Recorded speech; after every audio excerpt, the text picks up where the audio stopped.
Tidak ada manusia yang tidak diuji Allah Subhanahu wa ta'ala. Ahasiban nasu ayyutraku ayyaqulu amanna. Apakah manusia itu menyangka dia dibiarkan begitu saja mengatakan kami beriman, wa hum la yuftanun, padahal iman mereka belum diuji. Walanabluwannakum, kami pasti akan menguji kamu, bisyai'im minal khauf, takut, wa naqsim minal amwal. Walanabluwannakum bisyai'im minal khauf, takut, wal ju', lapar, wa naqsim minal amwal, kurang harta, wal anfus, sakit, was samarat, kering kerontang paceklik, wa basyiris sabirin, berikan kabar gembira kepada orang yang sabar. Siapa dia? Alladzina idza asabatkum musibah qalu inna lillahi wa inna ilaihi. Salat sudah, puasa Senin Kamis sudah, sedekah sudah, wakaf sudah, infak sudah, ngaji sudah, kok kena musibah juga. Banyak anak-anak muda ketika sudah hijrah komplain ke ustaz. Ustaz, dulu saya ketika masih pacaran bisnis saya lancar, waktu masih nyabu hidup saya enak. Begitu hijrah dengar pengajian ustaz, datang ke masjid sholat, keluar masjid sendal hilang. Pergi ke parkiran, helm kena hujan. Untuk apa Allah uji kita? Halaman 12 nomor 4. Musibah diberikan Allah untuk membuat hamba-hambanya tidak sombong, mau berserah diri dan minta tolong kepada Allah. Rumah besar, mobil besar, istri, kantong besar, tabungan besar, maka dia tidak lagi ada ketergantungan kepada Allah. Allah uji. Nabi Musa alaihissalam tinggalnya di istana Fir'aun, penuh. Akhirnya Allah buat skenario bagaimana supaya dia keluar dari istana Fir'aun. Ada dua orang yang sedang kelahi, dilerai, dipisah oleh Nabi Musa, ngotot juga, ditinju Nabi Musa, mati. Kebetulan yang mati ini adalah rakyatnya Fir'aun. Ngamuk, terusir. Di saat terusir dia ingat kepada Allah. Nabi tidak pernah lupa pada Allah. Sedangkan Nabi saja pun diuji Allah, apalagi kita yang tidak ada apa-apanya dibandingkan dengan Nabi. Nabi Ibrahim alaihissalam terusir dari kampung halamannya, dikejar-kejar. Dia masuk ke dalam tempat ibadah kafir musyrik, dihancurkan berhala-berhala, mereka kejar, dinyalakan api unggun oleh Namrus, harriquhu, bakar dia. Api yang tabiatnya membakar, menghancurkan, merubah materi jadi debu, tak tersisa. Tapi di situ turun pertolongan Allah. Ya naru kuni bardan wasalaman ala Ibrahim. Wahai api, sejuklah engkau, selamat engkau. Ketika kita sedang diuji Allah, dunia terasa sempit. Yang dulu banyak kawan berubah menjadi lawan. Yang dulu teman cerita sekarang sudah tidak mau. Bawaannya curiga. Bersandar kepada manusia akan binasa, bersandar kepada jabatan akan sirna, bersandar kepada harta akan hilang. Di saat itulah kita mengangkat tangan berkata yang besar hanya Allah. Allahu Akbar. Salat kita jadi lebih khusyuk. Wa ma min dabbatin fil ardi, tidak ada satupun makhluk yang melata berjalan di atas muka bumi ini illa 'alallah rizquha, rezekinya sudah dijamin Allah Subhanahu wa ta'ala. Hanya saja datang cemas, datang ragu, datang ngeri, datang galau, sempit pikiran. Kalau mindset otak kita sempit, hati kita susah, jantung koroner datang. Jadi apa yang bisa menenangkan hati ini? Dekatkan diri kepada Allah, serahkan semuanya. Inna salati wa nusuki wa mahyaya wa mamati lillah. At-tahiyatul mubarakatus sholawatut thayyibatu lillah. Assalamualaikum warahmatullahi wabarakatuh. La ilaha illallah dahu la syarikalah, lahul mulku wa lahul hamdu, yuhyi wa yumit wa huwa ala kulli syai'in qadir. Serahkan pada Allah. Kelompok A, kelompok B. Yang kelompok A sholat, orangnya baik, zikir, nggak dapat ikan. Yang kelompok B nggak sholat, mabuk, minum khamar, ikannya banyak. Kata yang kelompok A, Tuhan nggak adil. Kita yang sholat kok nggak dapat ikan, mereka nggak sholat. Dia lupa bahwa yang sholat diuji kesabarannya, sedangkan yang tidak sholat sedang dipermainkan dengan Pak Ustadz, dulu saya sebelum hijrah bisnis saya lancar-lancar aja. Sekarang setelah hijrah ini sulit, susah. Dulu diuji dengan harta, kau tidak lulus. Sekarang diuji dengan kesulitan pun kau tak lulus juga. Emangnya Allah tidak tahu kalau kita ini layak atau tidak layak menjadi penghuni surga? Allah tahu. Lalu kenapa dia uji kita? Dia mau ngasih tahu diri kita untuk kita sendiri paham. Oh, sesungguhnya aku ternyata nggak lulus jadi penghuni surga. Allah Maha tahu. Wa na'lamu ma tuwaswisu bihi nafsuh. Kami tahu apa yang berbisik-bisik dalam hatimu. Akhirnya kelompok yang sholat tadi nggak sholat subuh. Begitu nggak sholat subuh, mancing, langsung dapat ikan, dan perut ikannya dibelah, ada permata di dalam. Tuh, ternyata kalau nggak sholat dapat rezeki. Tapi ada satu yang ingat dia, Allah sedang menguji kita. Dia serta sampah permata, sampah dunia. Kenapa dia buang? Karena kita mendapatkan ini dalam keadaan kita meninggalkan perintah Allah Subhanahu wa ta'ala. Buangkan, mancing sekali lagi, sholat, taubat, mancing sekali lagi, dapat ikan yang lebih besar, permatanya lebih besar. Allah mengganti kesabaran. Sabar, sabar bukan berarti hanya sekedar menahan diri, tapi sabar. Banyak orang menyangka sabar ketika nahan diri dari sakit. Sabar ya, sabar ya. Ini sabar paling tinggi. Sabar ketika mendapat ikan ada permata dalam perutnya, dalam keadaan tidak sholat. Inilah sabar yang paling berat. Datang orang ke rumah kita bawa uang 1 koper, mau nyogok kita. Kita kira sabar nggak? Diam. Sakit, sabar. Mati, sabar. Covid, sabar. Demam, sabar. Datang orang mau nyogok 1 miliar. Yang bilang sabar, mudah-mudahan nggak datang.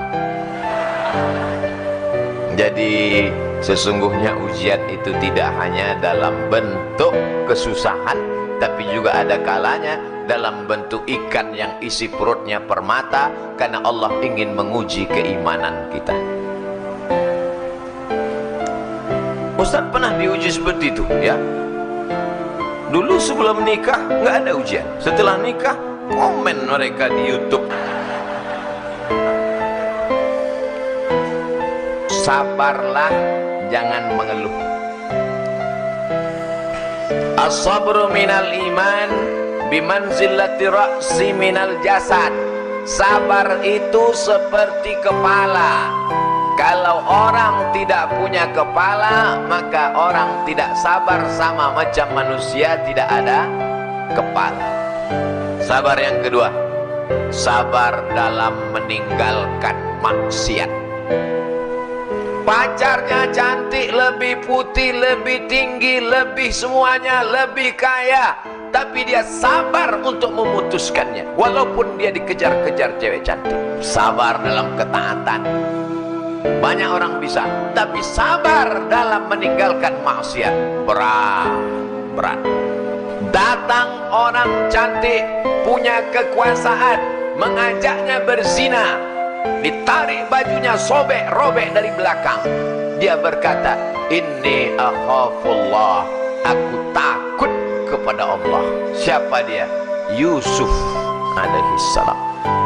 Inilah sabar yang paling tinggi, sabar dalam menolak perbuatan maksiat. Qalbu yang dirundung kesedihan dan kesusahan berada dalam penjara neraka jahanam. Meskipun hal itu datang untuk kebaikan, kalbu ini akan tetap dalam siksa neraka dunia sampai dia kembali bertauhid.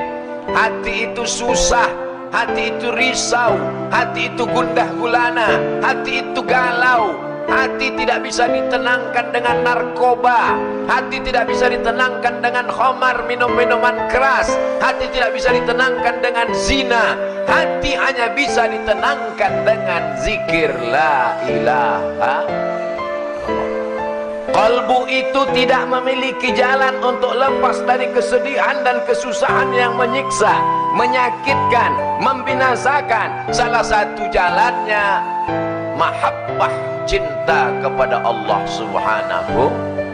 Bagaimana cara menghilangkan kesedihan? Satu, menghadirkan Allah dalam hati. Allah tidak punya rupa. Kalau kau pejamkan matamu nampak hitam merah bulat petak lonjong bentuk cacing. Allah tidak seperti itu. Walam yakul lahu kufuwan ahad.